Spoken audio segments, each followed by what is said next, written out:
ప్రభుత్వం భారతదేశంలో ఉన్నటువంటి పేదవాళ్ళకి, రైతాంగానికి, అట్లాగే కార్మిక వర్గానికి ఇచ్చినటువంటి హామీలు వేటిని కూడా నెరవేర్చడానికి సిద్ధపడట్లేదు. పైగా వీళ్ళకు ఉన్నటువంటి అన్ని రకాల హక్కుల్ని హరించేటటువంటి పద్ధతిలో కొత్త చట్టాల మార్పులు చేశారు. ఈరోజు రైతాంగం మాకు గిట్టుబాటు ధరలు కల్పించాలి, రైతులు పెట్టినటువంటి పెట్టుబడికి 50% అదనంగా కలిపి పండించినటువంటి అన్ని రకాల పంటలకి కనీస మద్దతు ధరను ఇవ్వాలనేటటువంటి డిమాండ్తో 6 సంవత్సరం పాటు ఢిల్లీలో ఆందోళన చేశారు. మోడీ ప్రభుత్వం దిగొచ్చి ప్రత్యేకమైనటువంటి కమిషన్ వేసి మీకు గిట్టుబాటు ధరలు కల్పిస్తామని చెప్పారు. కానీ ఆచరణలో గిట్టుబాటు ధరలు కల్పించకపోగా దేశవ్యాప్తంగా రైతాంగానికి, పేదలకి సబ్సిడీతో ఇచ్చేటటువంటి విద్యుత్తుని రానున్న కాలంలో అందించకుండా ఉండడం కోసం విద్యుత్ సంస్కరణ చట్టాన్ని తీసుకొచ్చారు. రానున్న కాలంలో ఎవరైతే డబ్బులు చెల్లిస్తారో వాళ్ళకు మాత్రమే విద్యుత్ అందించాలనేటటువంటి నిర్ణయం చేశారు.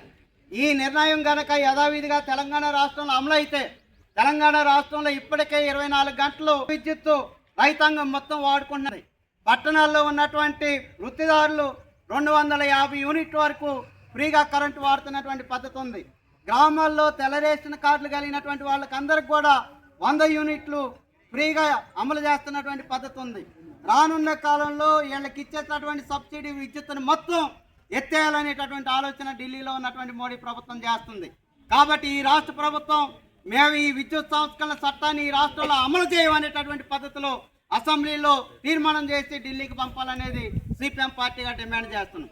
అట్లాగే కార్మికులందరూ కనీస వేతనం మాకు 18,000 ఉండాలి, దీన్ని 26,000 పెంచాలనేటటువంటి డిమాండ్ని చేస్తున్నారు.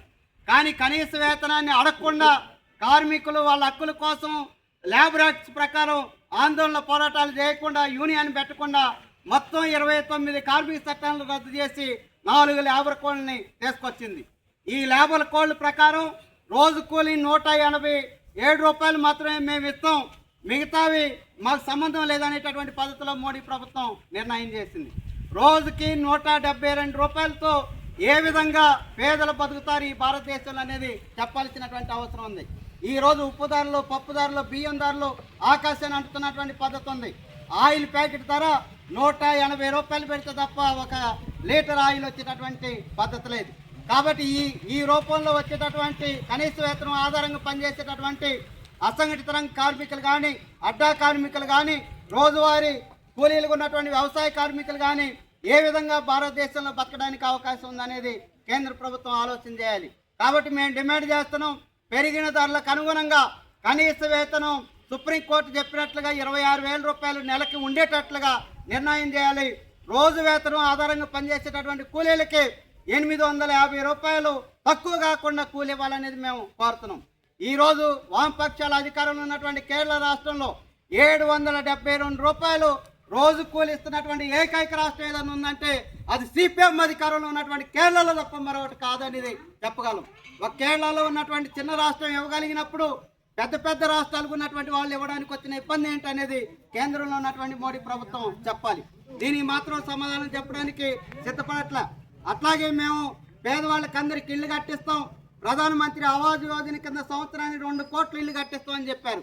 ఆరుమూరు నగరంలో అనేక మంది వలస వచ్చినటువంటి కార్మికులు ఉన్నారు, పేదలు ఉన్నారు, ఇళ్ళు లేనటువంటి వాళ్ళు, ఇళ్ల స్థలాలు లేనటువంటి వాళ్ళు ఉన్నారు.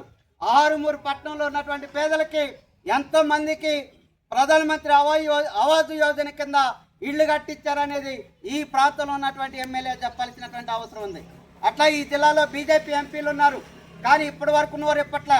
ఈ ప్రాంతంలో బీజేపీ ఎంపీగా ఉన్నటువంటి అరవింద్ ఈరోజు ఆరుమూరు పట్టణంలో ఉన్నటువంటి పేదలకి ఎంతమందికి ప్రధానమంత్రి ఆవాస్ యోజన కింద ఇళ్ళు కట్టించారనేది బహిరంగంగా చెప్పడానికి సిద్ధపడాలని మేము డిమాండ్ చేస్తున్నాం. కానీ దానికి సిద్ధపడ